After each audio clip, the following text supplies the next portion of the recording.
नमस्कार, आप सभी का स्वागत है स्टार सिटी न्यूज़ में। मैं इस वक्त मौजूद हूँ शालीमार बाग विधानसभा वार्ड पीतमपुरा में। इस वक्त हमारे साथ मौजूद हैं भारतीय जनता पार्टी के दीपक सेठ जी, जो कि मंडल में उपाध्यक्ष हैं। आज आइए इनसे बात करते हैं। सबसे पहले दीपक जी, मैं जान लेता हूँ आपका जो इस राजनीति में जो कदम रखा आपने सर, कब से आपकी जर्नी स्टार्ट हुई? देखिए, राजनीति के अंदर तो मेरे ग्रैंडफादर श्रीमती देवानचंद सेठ वो संघ के कार्यकर्ता थे, तो उसके उनसे प्रेरणा मिली। उसके बाद 2014 में पहली बार जो है मैं भारतीय जनता पार्टी का युवा मोर्चा अध्यक्ष बना पीतमपुरा वार्ड का। 2 साल मैं अध्यक्ष रहा हूँ, युवा मोर्चा अध्यक्ष। उसके बाद अब दोबारा मुझे पार्टी की सेवा करने का मौका मिला 2018 में, जब से मैं उपाध्यक्ष हूँ पीतमपुरा। अच्छा, अमित नागपाल जी सर जैसे जीते हैं, तो उनकी जीत को लेकर आप क्या कहना चाहेंगे? सर, अमित नागपाल जी एक ना बहुत डिज़र्विंग कैंडिडेट थे। जब वो निगम पार्षद की दौड़ में नहीं भी थे, तब से वो लोगों की मदद करते रहे हैं। मेरा खुद का स्वयं का मेरा ऐसा उनके साथ अनुभव रहा है कि अगर मैं एग्जांपल बताऊं तो कोरोना का जब टाइम चल रहा था, जो सेकंड वेव थी, उसमें इवन अमित नागपाल जी की मदर बीमार थी, ये खुद भी हॉस्पिटल में थे। तो उसमें इनकी मदर की कुछ डेथ भी हो गई थी कोरोना के अंदर। लेकिन मैं जब मुझे कुछ प्रॉब्लम हुई तो मैंने उनको कॉल किया, मुझे पता नहीं था कि वो हॉस्पिटल में है, लेकिन उस हालातों के बावजूद भी उन्होंने मेरी मदद करी। ना कि डॉक्टर्स का नंबर बताया, मेडिसिन वगैरह की बारे में बात करी। उसके बाद उन्होंने मेरे से पूछा भी कि सब ठीक है ना। तो ये एक ऐसे नेता रहे हैं हमारे ज़मीन से जुड़े हुए, जो जन सेवा में बहुत बिलीव करते हैं। सेकेंडली, मेरी कुछ एक फायर की एनओसी का हमें कुछ प्रॉब्लम था, वो कोई मदद नहीं कर पा रहा था, लेकिन अमित जी ने खुद आगे बढ़ के मुझे खुद पूछा, खुद जाके रास्ता बताया, यहाँ पे सही रास्ता दिखाया, तो वो काम मेरा बहुत जल्दी हो गया। तो सर ये जानना चाहेंगे, अब जैसे जीते हैं तो आगे क्या लक्ष्य हैं अपने वार्ड को लेके? किस तरह का अचीवमेंट, क्या बदलाव करना चाहेंगे?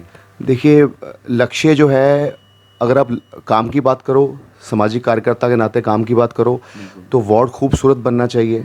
और जितना डेवलपमेंट का काम है, क्योंकि जितने भी हमारे RWs हैं, उनके जितने काम हैं उनकी सुनवाई जल्दी होनी चाहिए।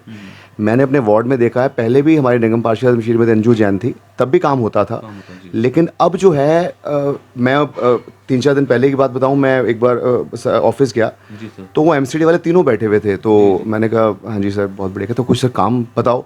मतलब MCD वाले जो लोग हैं जो गवर्नमेंट जॉब कर रहे हैं, वो बहुत जल्दी खुद काम को पकड़ रहे हैं। जब से अमित नागपाल जी जब से पार्षद यहाँ पे बने हैं, तो शुरुआत हो चुकी है सर काम की? बिल्कुल, वो पहले दिन से ही उन्होंने शुरुआत कर दी थी, from the very first day, कि जो काम है वो लगातार चलना चाहिए। और जो लक्ष्य हमारा है अगला, वो लक्ष्य है कि MLA की जो ये विधानसभा की जो इलेक्शन होगी, वो जीतना हमारा लक्ष्य रहेगा। तो सर आप ऐसे क्या करते हैं प्रोफेशनली आप?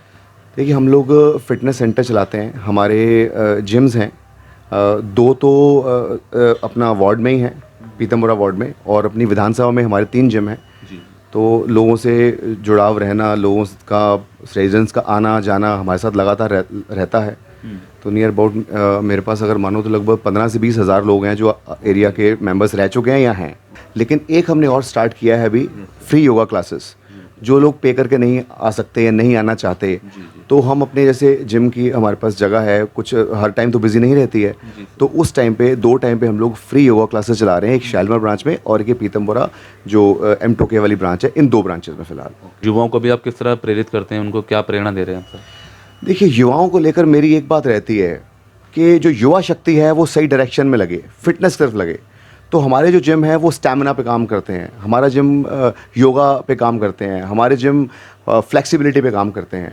तो युवा का जो एनर्जी लेवल है वो, देखिए, युवा खाली बैठेगा या तो नशों में जाएगा, और वो जो एनर्जी अगर सही लगाएगा तो एक्सरसाइज में लगाएगा अपना। तो हम लोग युवाओं को इस तरह से प्रेरित करते हैं। युवा ही नहीं, हमारे पास 40+, 50+ लोग भी आते हैं। जी, हर टाइप के टीनेजर बच्चे भी आते हैं, सब टाइप। सर ये जानना चाहेंगे, अब जैसे मोदी सरकार के 8 साल का कार्यकाल हो चुका है, तो क्या देखते हैं आप इन 8 सालों में, क्या बदलाव, क्या अचीवमेंट हुई देश में? सर, सब कुछ बदल गया, सब कुछ बदल गया। हमें देखिए, महंगाई एक मुद्दा डेफिनेटली आम आदमी के लिए होता है, लेकिन उससे बड़ा ना एक इज्जत, एक जिसे कहते हैं कि सेल्फ कॉन्फिडेंस, एक स्वाभिमान। हिंदू कभी सुनने में नहीं आता था कि हिंदू को कोई हिंदू कहे, तो हिंदू जो है वो अपने आप में एक आइडेंटिटी बन गया है मोदी सरकार के आने के बाद। स्वाभिमान इस तरह से एक चीज़, स्वाभिमान दूसरा इस तरह से कि हम देश विदेश में हम देखते हैं तो भारत की जो इज़्ज़त है वो बहुत बढ़ गई, भारतीय की इज़्ज़त बहुत बढ़ गई एक मोदी जी की वजह से। सर, आम आदमी पार्टी की सरकार जो आई है 8 सालों में, क्या देखते हैं वो पानी, बिजली, शिक्षा, स्वास्थ्य पे जो काम कर रही है, क्या आपको लगता है दिल्ली में कुछ नई अचीवमेंट या कुछ नया कुछ हुआ है? देखिए, जहाँ तक आम आदमी पार्टी की बात है, मैं शुरू हो जाऊँगा तो शायद रात हो जाएगी, दिन अगला भी चला जाएगा, लेकिन मेरे से उनकी जो बातें हैं वो ख़त्म नहीं हो पाएंगी। जिस तरह से उन लोगों ने राजनीति की है, बड़ी अच्छी राजनीति करते हैं। आम आदमी पार्टी वाले लोगों से 100 200 300 रुपये महीने का जो है वो बिजली का बिल या पानी का बिल छुड़वा के समझते हैं कि वोट खरीद लिया।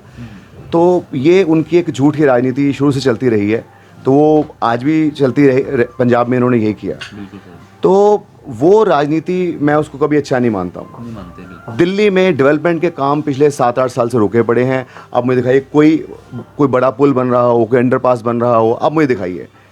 अब स्कूल्स की बात करते हैं, पुराने स्कूल एमसीडी के रिपेयर करवाएं।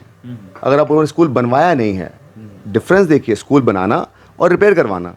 तो उसे लीपापोती करके बना दिया थोड़ा बहुत और बोल दिया जी बढ़िया हो गया है। तो मैं इस राजनीति को बहुत शॉर्ट टाइम की राजनीति मानता हूँ, बहुत लंबा देर नहीं चल पाएगी राजनीति। तो लोकसभा चुनाव को लेकर कैसे तैयारी चल रही है? लोकसभा चुनाव तो मोदी जी तो विनर हैं, क्योंकि मोदी जी ने भारत को एक तरह से विनर की तरह, विनिंग हैबिट जो है ना वो भारत को पड़ गई है। और मोदी जी के नेतृत्व में भारतीय जनता पार्टी इस बार दोबारा जीतेगी और पहले ज़्यादा सीट लेके जीतेगी। मगर सर, जिस तरह राहुल गांधी जी जो एक भारत जोड़ो यात्रा कर रहे हैं, तो इससे कुछ नुकसान हो सकता है मोदी सरकार को? सर, राहुल गांधी जी तो जितना ज़्यादा बोलते हैं उतना नुकसान अपनी कांग्रेस का ही करते हैं। अब वो क्या बोल रहे थे, आप खुद ही देखते हैं कि मैंने राहुल गांधी को मार दिया है, जो आदमी सामने बैठा है वो राहुल गांधी नहीं है, इस टाइप की वो बातें करते हैं। वो अपनी मतलब भारत की संस्कृति के अंदर इस तरह वो बैठे अपनी बहन के साथ उसको खींच के उसको, मतलब आपने सबने देखा, चूमना। तो ये बात भारतीय संस्कृति में हम एक्सेप्टेबिलिटी नहीं है इसकी। तो उनको, राहुल गांधी जी को पता ही नहीं है कि क्या भारतीय संस्कृति है। अब मुझे समझना है तो हिंदू समझो, मुझे समझना है तो शिव जी को समझो, ये बातें उनको खुद ही हरा देती हैं। अच्छा, लास्ट में और एक छोटी सी कोई अपील देना चाहेंगे दीपक जी आप? देखिए, मैं अपने जितने भी मेरे भारतीय जनता पार्टी कार्यकर्ता उनके लिए अपील करना चाहता हूं कि अभी 1 साल रह गया है, तो इस साल में जुट जाना चाहिए सबको।